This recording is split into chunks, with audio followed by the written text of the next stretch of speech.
Saudara-saudari terkasih, hari ini pada Hari Raya Pentakosta, masa Paskah mencapai puncaknya. Injil kembali membawa kita pada hari pertama minggu itu, yaitu hari ketika Yesus yang bangkit menampakkan diri kepada para murid dan menunjukkan tangan dan lambungnya. Tuhan memperlihatkan tubuhnya yang mulia, termasuk luka-luka bekas penyaliban. Luka-luka itu menjadi tanda yang sangat kuat. Dia yang telah mati, kini hidup untuk selama-lamanya. Ketika para murid melihat Tuhan, mereka pun kembali hidup dalam pengharapan. Sebelumnya mereka bersembunyi di ruang atas karena takut.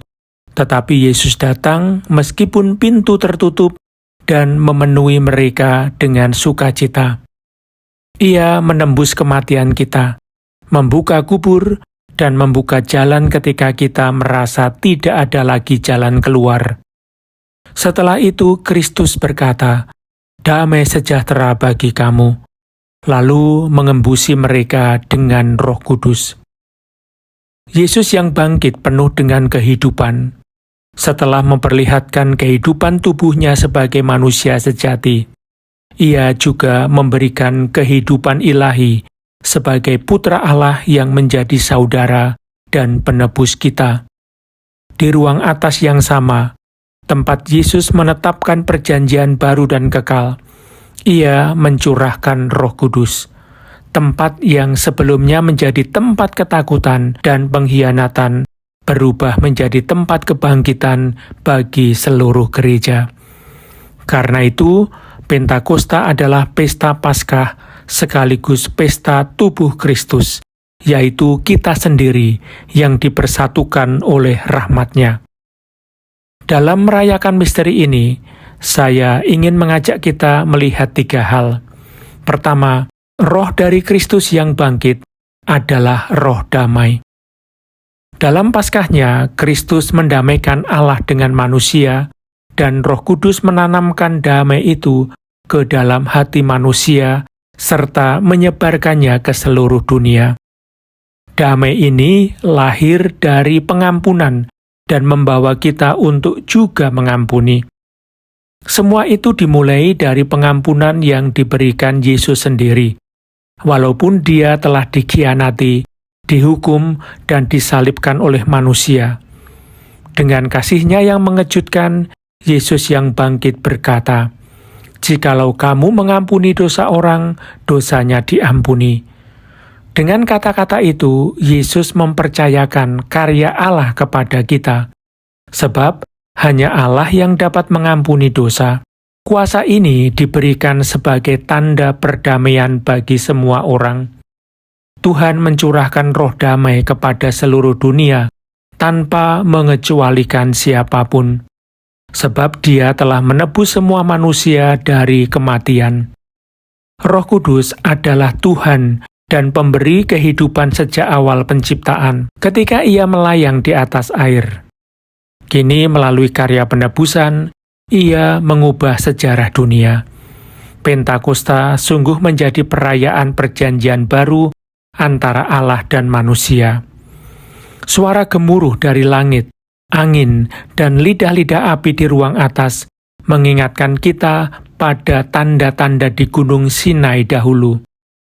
Namun sekarang hukum Allah tidak lagi hanya ditulis pada batu, melainkan di dalam hati manusia oleh Roh Kudus, melalui kasih Kristus dan gerejanya. Hukum itu adalah hukum damai, perintah untuk mengasihi Allah dan sesama. Roh Kudus terus mengingatkan kita akan kasih itu dalam setiap denyut hati kita. Karena itu, kita dapat berseru, "Datanglah Roh Kudus," sebab Ia sudah diberikan kepada kita. Kita dapat merindukannya karena Ia telah dijanjikan kepada kita. Kita dapat menerimanya karena Ia tinggal dalam hati kita sebagai tamu yang lembut. Kedua, roh dari Kristus yang bangkit adalah roh perutusan. Yesus berkata, "Sama seperti Bapa mengutus aku, demikian juga sekarang aku mengutus kamu." Artinya, kita ikut ambil bagian dalam misi Yesus. Roh Kudus adalah kasih Kristus yang hidup dalam diri kita, yang mendorong dan menopang kita dalam menjalankan perutusan. Roh itu memberi para rasul kemampuan berbicara dalam berbagai bahasa, supaya semua orang dapat mendengar kabar keselamatan. Sesudah menerima hembusan roh dari Kristus yang bangkit, para rasul mulai mewartakan Yesus yang disalibkan dan bangkit. Semua karya besar Allah dirangkum dalam penebusan yang diterima melalui iman. Sebab karya pertama Roh Kudus dalam diri kita adalah iman yang membuat kita mengakui Yesus adalah Tuhan.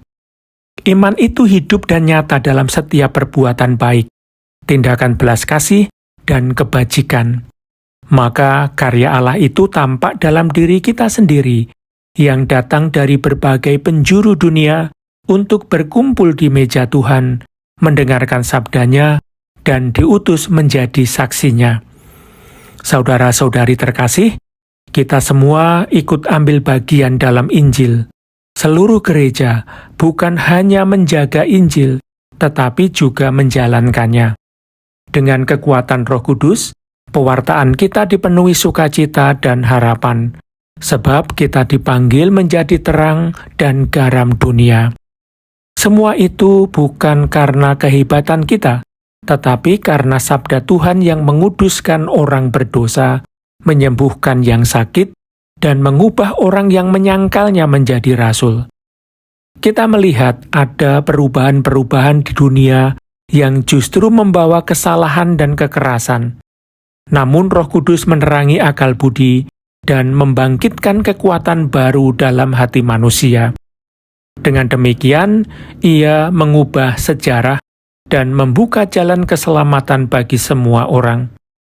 Misi gereja adalah menghadirkan persekutuan dengan Allah dan sesama di tengah dunia yang penuh kekacauan. Misi ini dimulai dengan menyampaikan kebenaran tentang Allah dan manusia. Sebab roh dari Kristus yang bangkit adalah roh kebenaran. Tuhan mengendaki gerejanya bersatu dalam kasih. Roh Kudus selalu membawa persatuan dalam kebenaran dengan menumbuhkan pengertian, keselarasan, dan hidup yang konsisten. Santo Agustinus mengatakan bahwa tanda kehadiran Roh Kudus adalah orang-orang dapat saling memahami dalam satu iman. Roh Kudus melindungi kita dari perpecahan, kemunafikan, dan segala hal yang mengaburkan terang Injil. Dengan begitu, kebenaran dari Allah menjadi kabar pembebasan bagi semua bangsa dan mampu mengubah budaya manusia dari dalam. Roh Kudus tidak dicurahkan sekali saja lalu selesai, tetapi terus bekerja dalam hidup kita. Seperti Ekaristi adalah kehadiran Kristus yang terus memberi kita kekuatan. Demikian pula Roh Kudus memberi tandanya melalui baptis, krisma, dan tahbisan.